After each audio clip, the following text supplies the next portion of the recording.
2019, Bobrovsky comes in 7 years, $10 million. February of the next year, in the 1920 season, Dale Talon trades Vincent Trocheck for Luosterainen, Eric Halla, and a couple other pieces. It's just how this team came to be. They sign. Trocheck's a better player there, right? We know that. Trocheck's a better player for sure. Yeah. And I went to look because he goes to Carolina. It wasn't like it was the last year of his deal. He had a couple years left, I think, on that deal. And I think he ended up breaking his leg or something. There's a bad injury before he finally got it back this year in New York. Yeah. So then by September of that year, Bill Zito is in. 2020, Bill Zito comes in. And here's what he has done since. Signed Carter Verhaeghe to a two-year deal, $1 million per. He worked out pretty well, and then has re-signed him. 2021, January, claimed Gustav Forsling off waivers. Amazing. April, trades for Brandon Montour. They gave up a third in 2021 to get Montour on an expiring contract, then signed him to a 3-year extension at $3.5 per. Traded the second and Heineman for Bennett, also in April, 2 days after the Montour trade. Was it just 1 second? I thought it was 2 seconds. Crazy. Holy shit. Then that summer, July 24th, trade for Sam Reinhart. Devin Levi, first-round pick. Reinhart played 6 seasons in Buffalo, hit 25 goals twice. 3 years in Florida, 33 goals, 31 goals, 57 goals. So that trade has worked out quite well. Mm-hmm. June of that year, they hire Paul Maurice. They elect not to keep Bruno around, Andrew Brunette, which was controversial at the time. Yep. Kind of controversial at the time.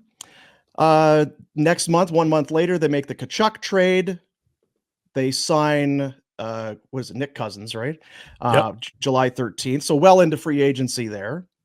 And then last off season, Mikkola 3-year deal, OEL 1-year deal, Kulikov 1 year, and Rodriguez 4 times 3. Mikkola, Rodriguez, and who's the other? Kulikov. Well, as free agents, Mikkola, OEL, Kulikov, and Rodriguez. Yeah. Wow. And then this last year they trade for Tarasenko. Now in there as well was a Claude Giroux trade that didn't work. Right. Yep. So that's, and they gave up a good player in that. At the time, his stock was down a little bit. I think they're pretty happy in Philly with names eluding me all of a sudden. Owen Tippett. Thank you. Yeah. The former first rounder. But you look at, I mean, Verhaeghe, Forsling, Montour, borderline theft, like thievery, right? Yep. Certainly the Forsling off waivers is tremendous work. Paul Maurice seems to have been the right fit. Yeah, and maybe this group's good enough that anyone could have done it, but maybe. Paul's a very veteran coach, and Brunette, you were wondering how much is what Quenneville left behind versus, like, do we go to a known commodity? That was, and look, Brunette, I think, has proven since he's left to be a very good coach. You see what he's done with Nashville as an assistant in Jersey the year they had the good run. Like, probably there's no wrong move there, really, if you look at it. Those are 2 good coaches. And the Tkachuk thing works out for you, obviously. And looking back, roasted at the time. Well, I was going to say, all's well and good now because Huberdeau's kind of laid an egg, and they've moved on. Life has been just fine for the most part without Uyghur. But he was trading 100-point forward in one of their top 4D. The guy that finished second in scoring, and the partner for Aaron Ekblad, who when Aaron Ekblad played with someone else, his results weren't as good. Yeah. And a first rounder. Any thoughts on any of this, Rhett? I feel like I am putting you to sleep. No, it's my thoughts are nobody knows a player better than the team they're playing for. Yeah. And they traded them. And you can say whatever you want. And if they got 150, I remember at the time Zito had said, essentially, we lose to the Lightning. We know we're able to do that. He could see very clearly that the makeup of that team needed a change. And it wasn't just getting another good young player. It's Matthew Tkachuk. And with Tkachuk comes some stink and some intangibles and all of that sort of thing. It's a very special player, obviously. And the rest of those trades, like the Reinhart, they took advantage of situations where, like, that Montour trade, to me, I didn't understand why anyone else was not in the, like. Yeah.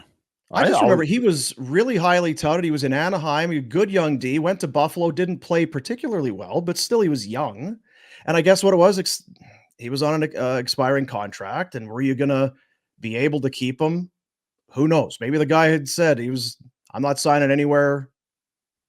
Yeah, but I think this is the only thing that I would say is that, we started out saying, well, it's Florida and it's Florida. The Panthers were a joke. Yeah, they had the same tax situation for 20 years and they were dog shit. So nobody 4 or 5 years ago was going, I got to get myself to South Florida. Yeah, like Arizona's got no taxes either. How's that going for them? You got to be a good team, and then you could take advantage of that. And Florida wasn't good, and they were poorly run, it seems like, for a really, really long time.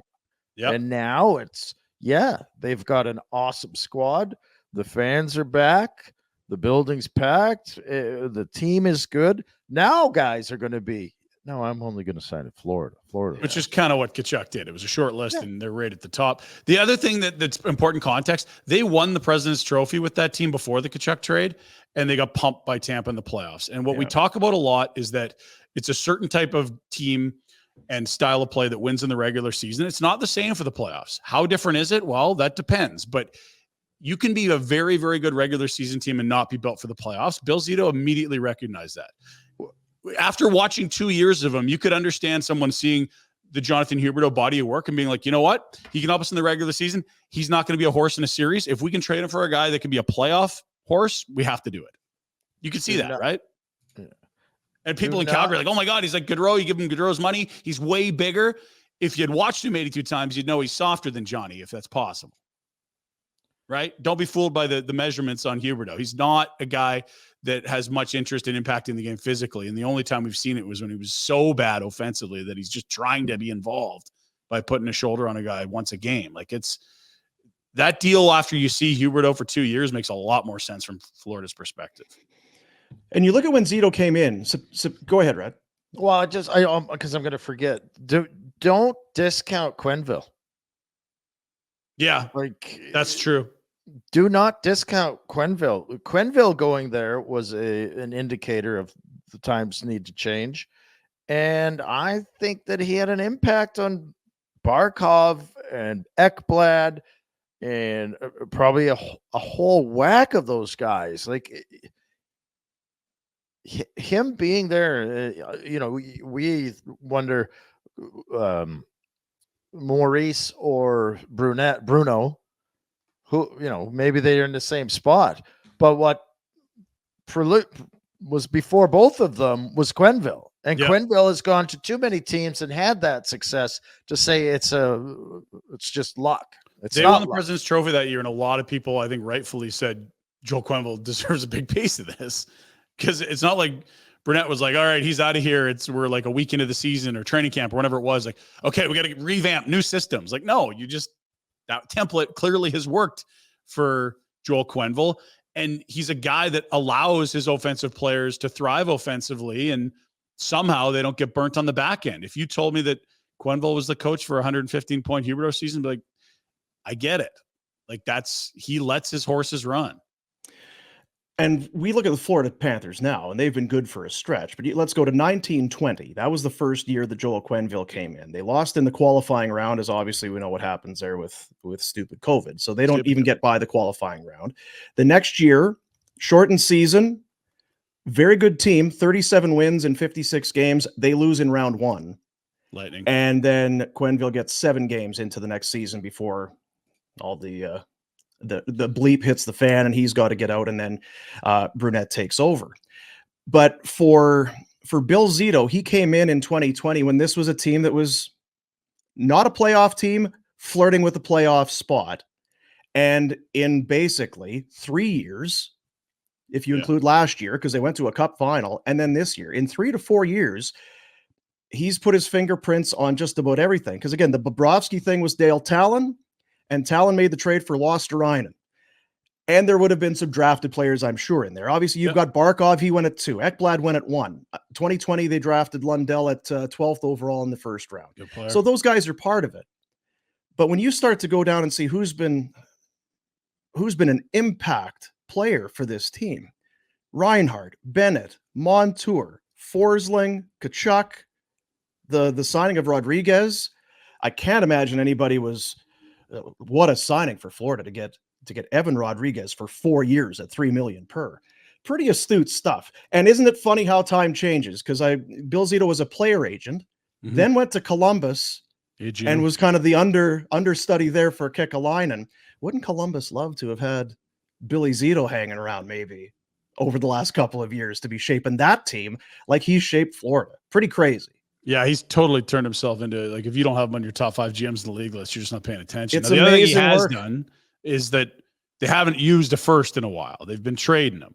And that I don't say that as a bad thing, because you've identified, okay, we're close. Now's the time to push chips in, like Tampa's done. It makes sense. When you've got your star players and your core's there, you're deep, you go use those first for guys that can help you lift a trophy, not for a kid that may or may not pan out in 4 years.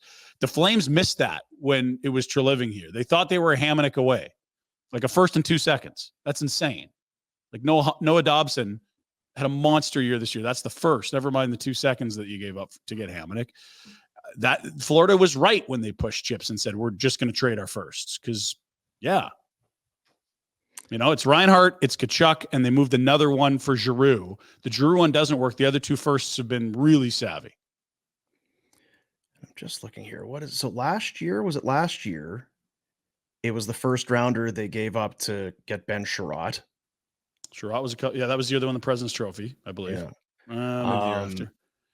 They gave up one in the I'm just kind of going back because they don't have a first round pick this year or next year. Yes. Next year is the one that was sent to Calgary that may go to Montreal for Monahan if the Flames finish. Right. Yeah. 2025 conditional. Yes. If Florida, Calgary lottery pick, and Montreal, I'd say it's a lot in there. Yeah. So the 4 first rounders they move, it's Reinhart for 1, it's Kachuk for another, and it's the 2 rentals, Giroux and Sherratt. That's 4 years, 4 firsts. Yeah. Like, give them credit. They're going to hang a banner. Like, that everything has been focused on. This is our window. We've got Bob for how many years? Yeah. Well, they still seem fairly young to me too. I don't know. Maybe I'm out to lunch on that. But they drafted well too. Yeah, I don't think they're going to get bad anytime soon. Chuck, yeah. Even that Kachuk trade, they got way younger. You look at the age of Uyghur and Huberdeau compared to Kachuk. Yeah, because, and then they're going to want to sign Reinhart. Reinhart 27, Barkov's 27, Verhaeghe's 28, Bennett 27. They're in the window. Yeah. OEL feels like the old guy, and he's 32. That's a savvy little pickup. We'll slot this guy properly, pay him low money. He's getting bought out. And all Kyle Okposo, 35. It'd be a nice little end for him, eh? He's the guy that gets second if they win, right? Yeah, that would be a nice thanks. Grind away on some bad Islander and Sabres teams, and then just kind of get dropped in there. He hasn't played a whole ton, but it's it'd be a nice little story, wouldn't you say? Hell yeah! Apparently they love him. Well-respected guy around. Yeah, Sabres haunts, that's for sure. And he loved it there too, right? Doesn't like Buffalo was he bought into being a Buffalonian. Yeah. Hey guys, thanks for watching. Be sure to check out more of our content right here on the Flames Nation YouTube page. We had a bunch of great long-form interviews. You can check out some videos we've done as well outside of the studio. And of course, if you want more writing or merchandise stuff, flamesnation.ca or nationgear.ca. Appreciate you watching.